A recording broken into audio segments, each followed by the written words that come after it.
I have compassion and understand why making masturbation a part of your marriage or like welcoming it into your marriage can feel uncomfortable. It feels uncomfortable just on the level of like how many people actually have a regular masturbation practice to begin with. And then I think that we worry a lot about what it says about our marriage or about us sexually if our partner, quote unquote, needs to masturbate, right? We can sort of worry that we're not fulfilling them, we're not meeting a need, we're not sexy enough, we're not willing to do certain things.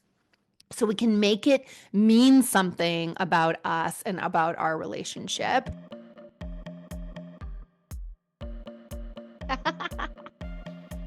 Welcome to the Sex After Kids podcast, a place for parents to come and learn together about the sometimes bumpy road back into the saddle of their sex life after adoption, childbirth, or joining a blended family. I am your host, Sophia Ashley, certified sex educator and sex coach, mother and stepmother, and your totally TMI guide to becoming BFFs with your body and initiating easy, connected, and confident, naked, sexy fun times. Here we are, one part science of sex, one part mindfulness magic, and one part straight up real talk to help you find the spark in your relationship and yourself after kids. I am so glad you are here.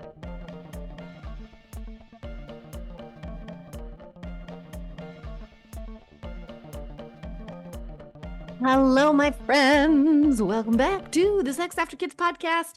Today, we have a listener request. I am fucking pumped. We're going to be talking about masturbation. Yes, self-pleasure. Probably the sexiest of sex topics that we've talked about yet on the podcast. So very fun to be headed in this direction and super excited to do my best to answer your questions on this topic because I think in particular, masturbation has a lot of shame, taboo, weirdness around it. And then when you add being in a long-term relationship, there's even more. So I want to talk about why welcoming masturbation into your LTR, into your marriage, into your conscious couple is actually a good thing for your sex life and how to take advantage of that. So let's talk a little bit about why it makes us uncomfortable, why we get a little bit of a squick when I say the M word. And I think there's a couple of reasons there, right?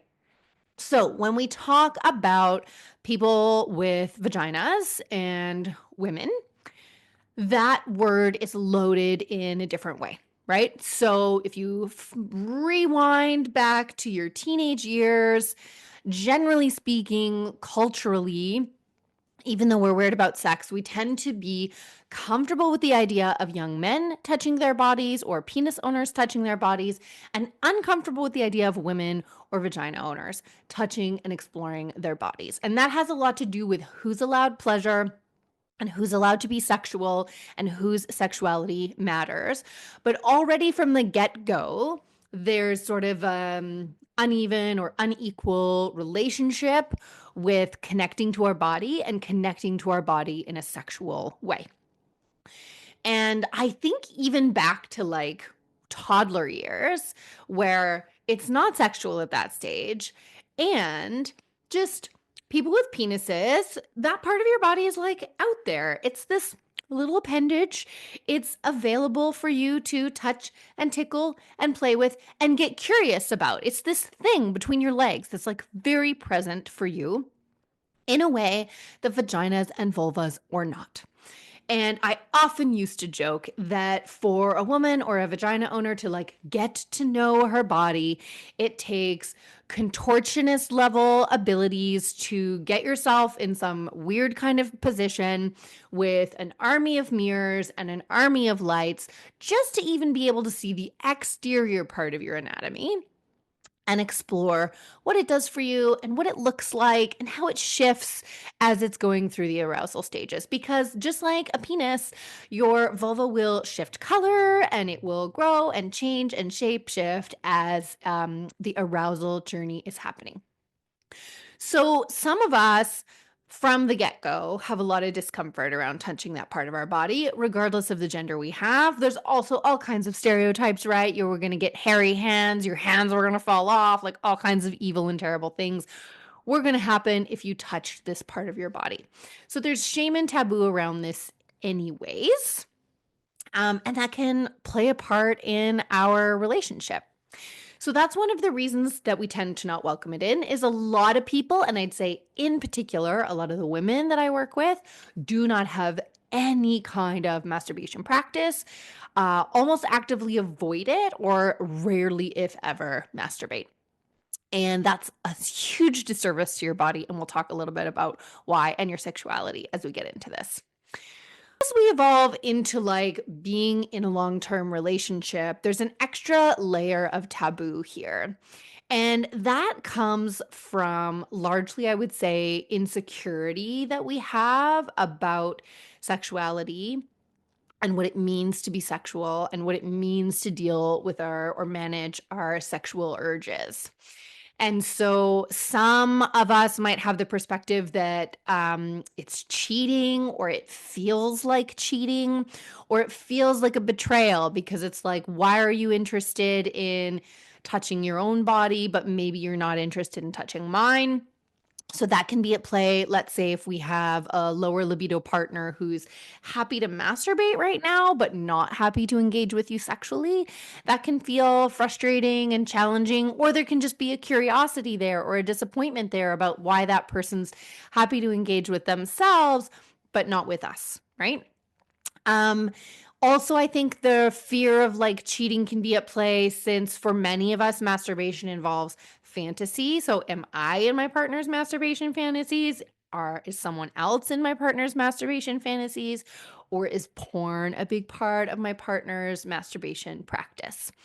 And all of those things are, I mean, legitimate and valid in terms of them being fears. And what they really show is just the amount of insecurity that we can have around intimacy and sexuality. And I'll just make a note about porn here. I mean, I'm not a porn expert, but my feeling as a sex educator is that porn in and of itself, pornography in and of itself is not a bad thing. I have all kinds of qualms about how it is made and the consent of the people participating, the age of the people participating, and in particular these days, the tone of the kind of porn that gets watched and shared and liked.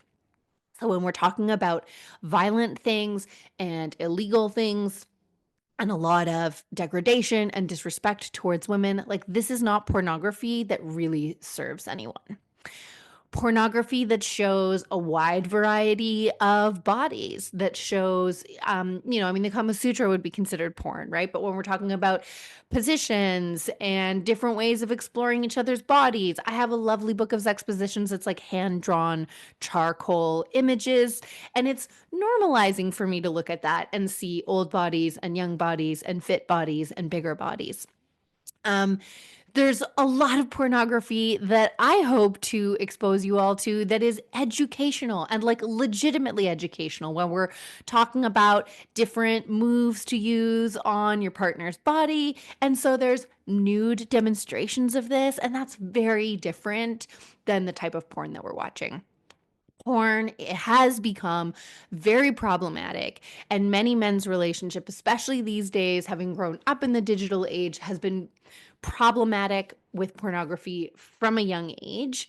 Where, I mean, if you're a guy listening to this, there are levels of like your expectations for what a naked body should look like, your expectations around what your partner should happily be willing to do, and around what and kind of quote unquote normal or sexual appetite is.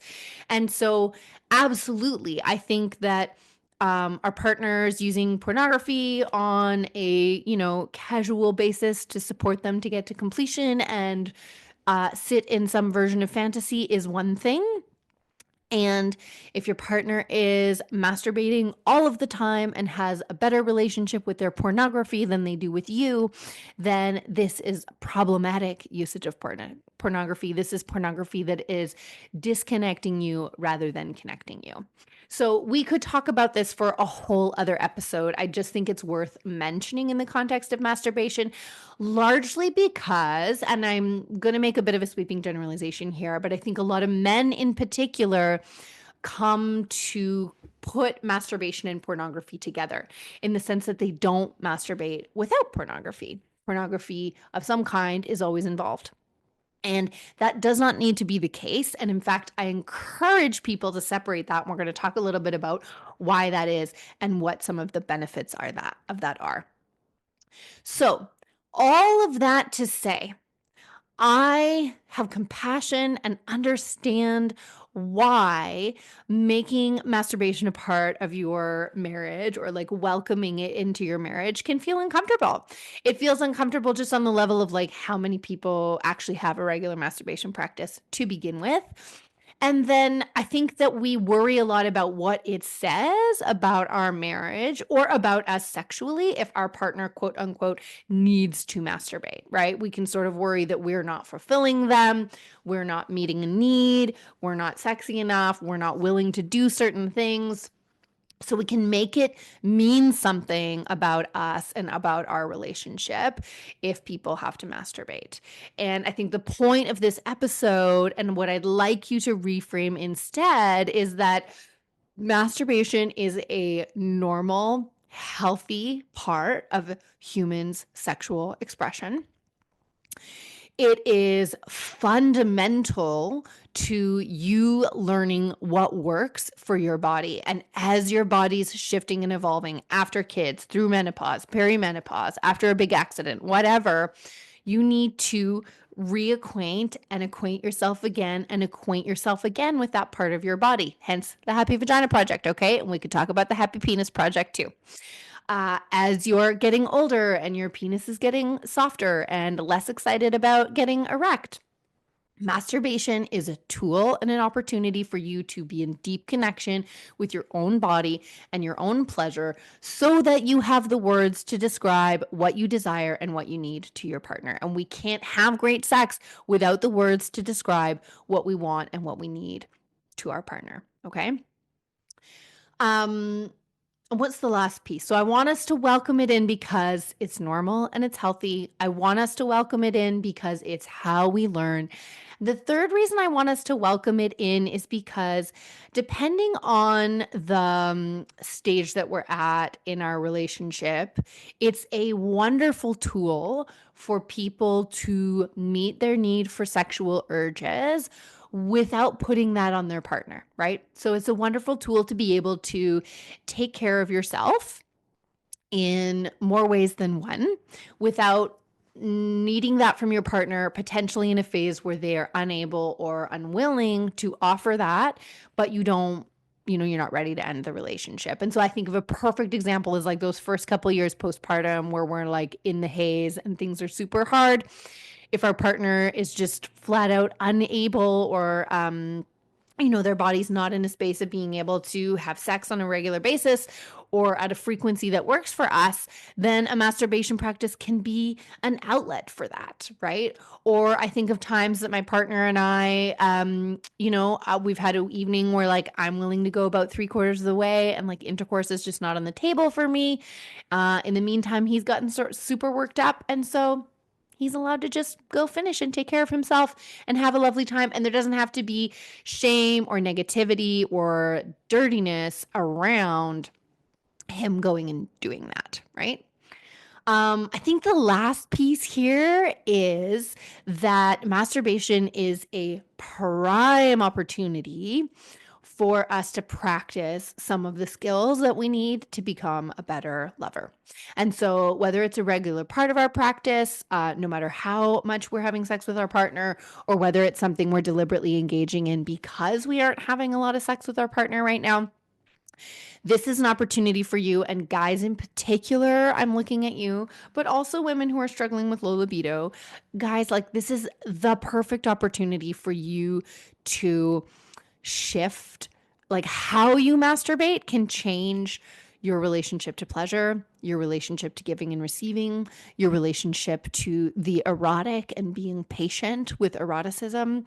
It can change your relationship with your own physical body, your turn ons and turn offs, and it can make you more present a more connected and a more communicative lover, which are things that your partner is going to be looking for as their body is changing and your body is changing.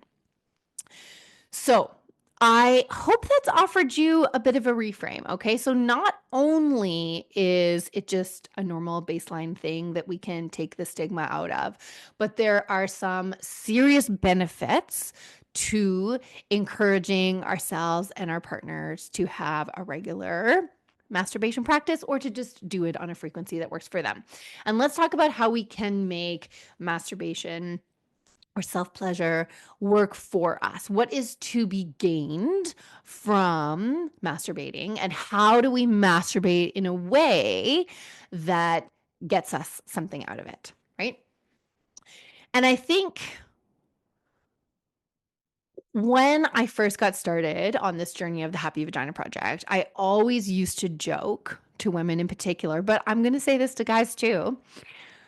Like, how often when you masturbate are you literally just wham bam thinking, thank you, mamming yourself, right? So you're masturbating to scratch an itch, you're masturbating to deal with an urge, you're masturbating so that you can release some tension and go to sleep. You're masturbating in a way that is not like making love to yourself. You're actually being a pretty terrible lover to yourself. And that kind of masturbation has a purpose and a place, but it's not the kind of masturbation that's going to help us to become a better lover. It's not the kind of masturbation that serves in the way that I am talking about. The kind of masturbation that serves in the way that I'm talking about is literally to imagine yourself being a 5-star lover to yourself. Right? So, a 5-star lover is going to be intentional about creating the space and the environment that we're making love in. So, just like I ask you to build a bridge in your sex life for your partner or for yourself, so you can go from day to day mode to sexy lover mode, you can do that for yourself, right? You can ground into the moment, relaxed and connected with your own body and your own self in pleasure. You can set the mood lighting, you can set the music, you can get out the lube and the fun toys and the fun things, right? A masterful lover is going to create the environment that your body wants to sign up to. A masterful lover is going to be communicative. They're going to ask you questions about what you like and what you want. And then they're going to listen to the answer.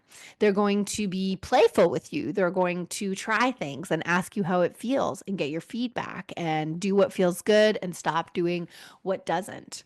And so if you imagine that relationship being between you and your bits, the very same process applies. You can literally, right, pause, one hand on your heart, one hand on your genitals, and ask yourself, like, what do I feel like today? Who feels like being touched today? Is it a hard stroke or a soft stroke day? Is it a toy day? Is it a big vibration day or a slow pulse day?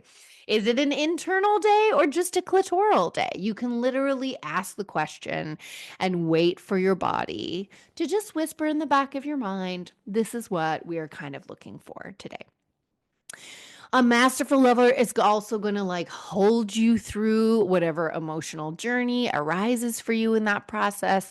And a masterful lover is going to take care of you afterwards and wrap you in yummy blankets and make sure you've got water and thank you for a lovely time and say that they're looking forward to next time. So, when we approach masturbation in this way, with the view and the thought of being a masterful lover to ourselves, the entire dynamic changes. And when we practice being a better lover to ourselves, we are practicing all the skills we need to be a better, more relaxed, more present, more pleasure and play focused partner to our partner. So every time you go and masturbate can be a time you are flexing those muscles, that you are getting those reps in so that it becomes easy, second nature to do that with your partner. So, where was I going with this?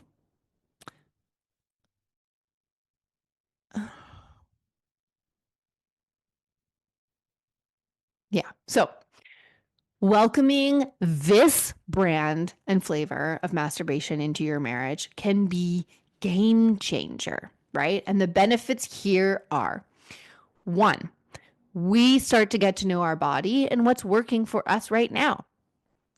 I remember after my first kiddo, maybe my second, I can't remember which one now. I remember my clitoris like literally feeling different. And having to explore what kinds of touch, what kinds of strokes were working for it.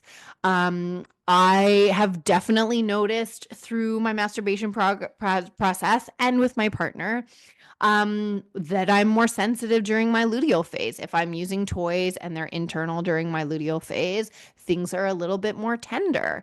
I have learned what kind of vibration frequency I like. I have learned what kind of like fantasy and imagination might turn me on. I have learned all kinds of things that when I get brave and vulnerable, I'm able to communicate to my partner what is working for me.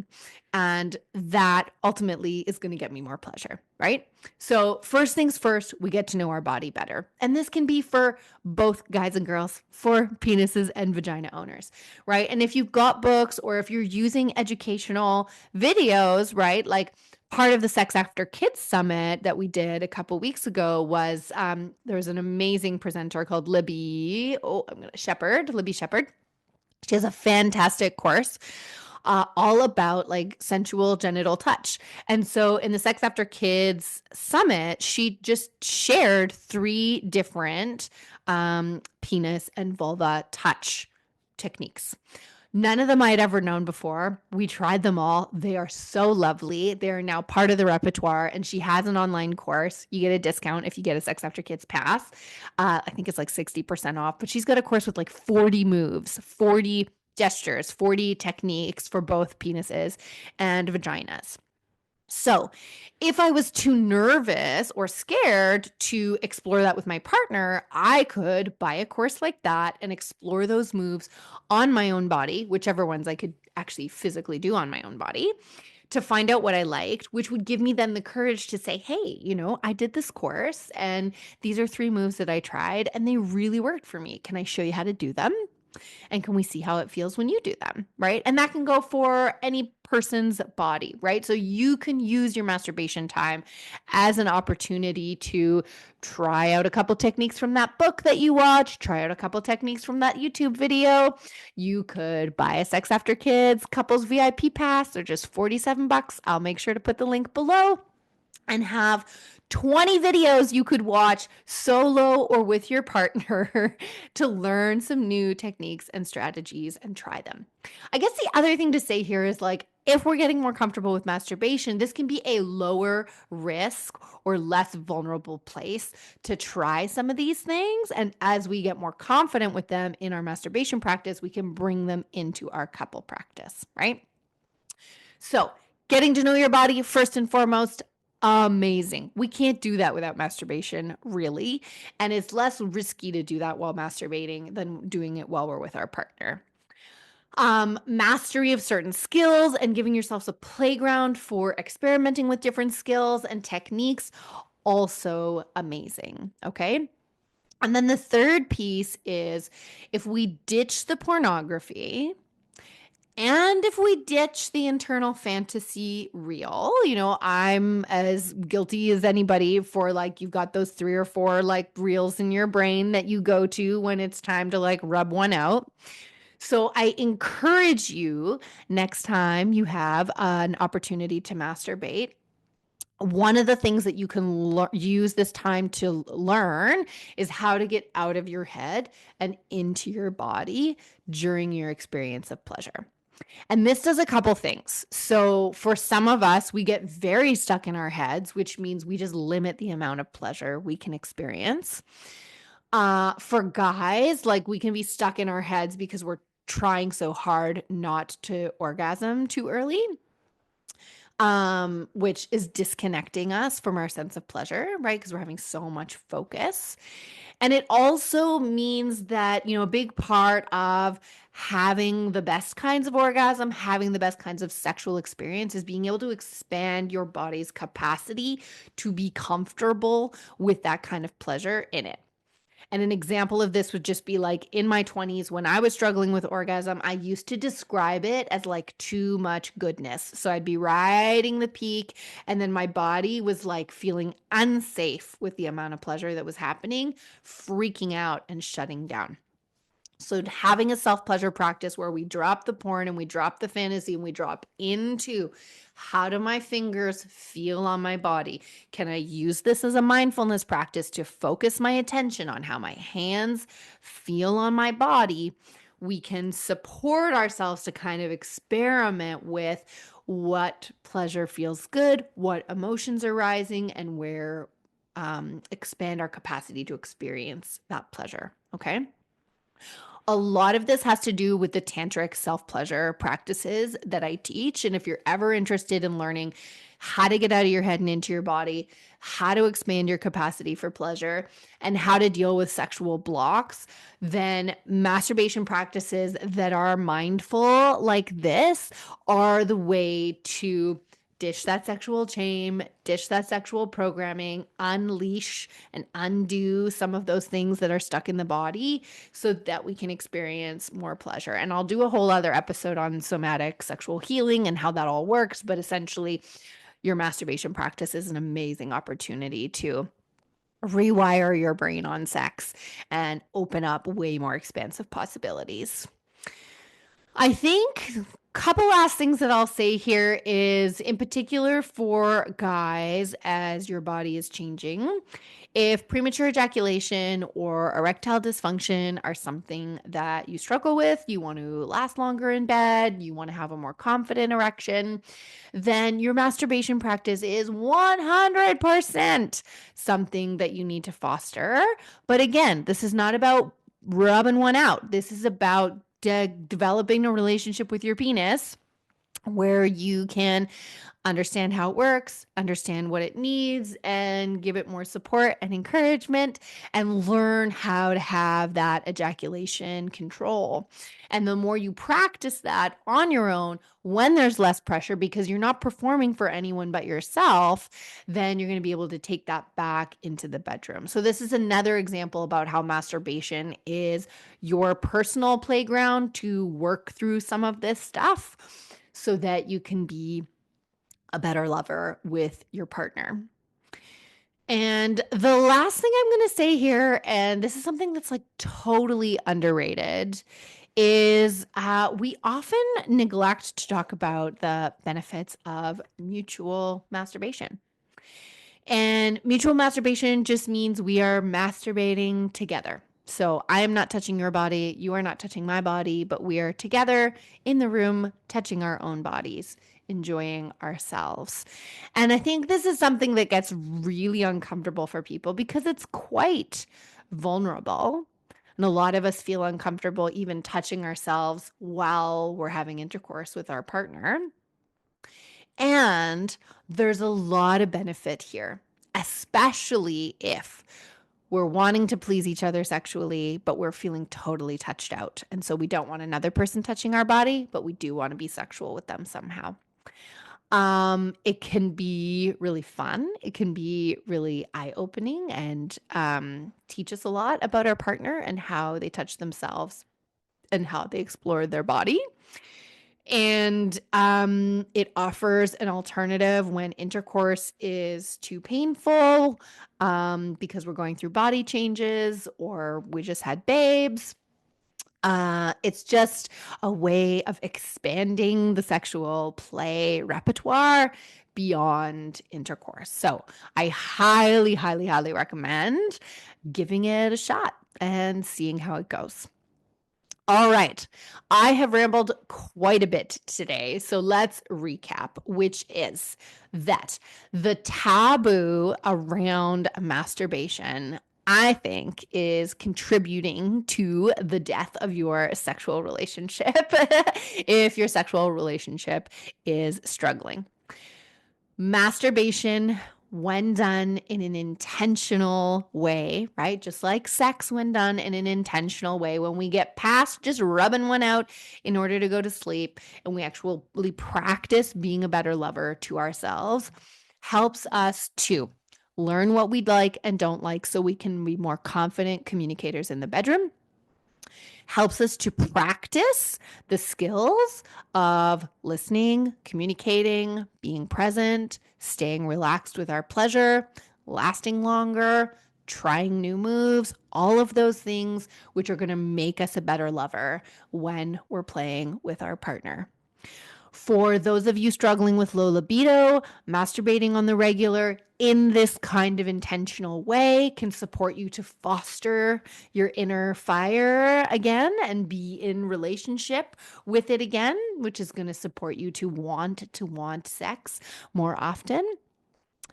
And mutual masturbation is a wonderful way to touch and experiment with each other, but also to be sexual when people are not wanting to touch or when intercourse is feeling like it's off the table. My biggest recommendations are, and so I challenge you to make space for each other to masturbate. So if I'm working on playing around with my pleasure more and finding time to be alone naked together is hard, I can still support my partner and say, hey, I'm going to take the kids to the park for a couple of hours. You go do your thing, watch that video we talked about and give it a try and report back on how it's going, right? Or, hey, my partner, I'm going to take the kids. And if you want to practice that new somatic healing technique, I'll be out of the house for 2 hours. You've got the house to yourself. Do your thing. I support this. I encourage this. I am excited to hear and see what you bring back to our bedroom because of this. Okay. So support each other in finding that time and space. And then without getting into, if you want to know the full tantric practice, absolutely give me a shout and we can talk about coaching towards that. But the basics here are just like my recommendations for your sex practice with your partner. Be an intentional lover to yourself. So set up the environment in a way that feels good and intentional. Set a timer for at least 30 minutes if you can. Don't just rub one out and move on. Challenge yourself to do this without pornography and without your own internal reel, and just really focus on the sensation of your hands or whatever's touching whatever, right? What does the toy feel like on my body? What does my hand feel like on my own body? Breathe a lot through the process, big, deep breaths, focusing, same thing, on relaxed, present connection, the connection this time with yourself. So there should be an inner dialogue, an inner conversation happening. And just the same as during sex with your partner, you want to be asking yourself what feels good and what you want more of, and waiting and listening and seeing what part of your body says, pick me, I want more, or go faster, or go slower. And approach it with a sense of play, approach it with a sense of curiosity.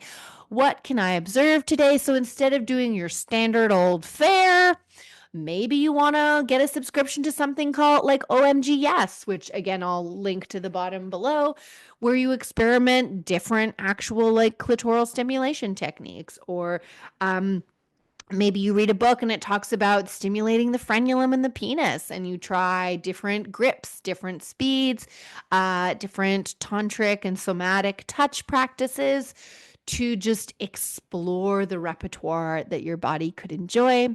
And then last but not least, part of de-shamifying this is having open communication with our partner about our masturbation practice.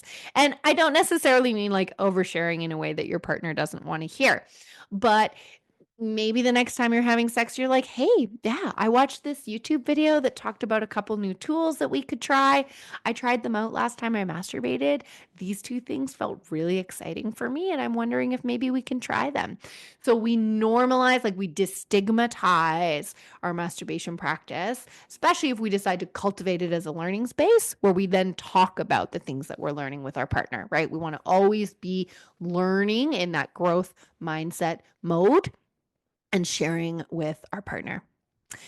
All right, that is all I have for today. If you have any questions, always be sure to get in touch. But I am curious to hear if you have already welcomed masturbation into your relationship, how that is going for you.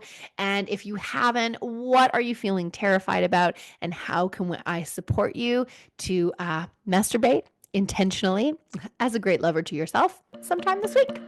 We will catch you next time, my friends. This is the part where we do the end bit, right? My friends, let's take a mindfulness minute here. Take a deep breath in. Open that mouth and let out a big, deep, full body sigh. Voila. Your nervous system thanks you. Thank you so much for being here today. I hope that your head and your heart have something new to consider, something new to talk about, and something new to try. No husbands were harmed in the making of this podcast, and a big thank you to my husband for his help and original music composition. Love you, babe. This podcast was recorded on the traditional territories of the Kwanlin First Nation and Tonquichan Council in Whitehorse, Yukon. We acknowledge and are grateful to the original stewards of this land where we get to play, live, and raise our children. You can catch me on the Instagram at the Happy V Project for tips, tools, and anecdotes. And you can also join the weekly-ish newsletter for dispatches from my bedroom and my brain. Also, head to thehappyvaginaproject.com to learn more about how you can work with me. Catch you next time.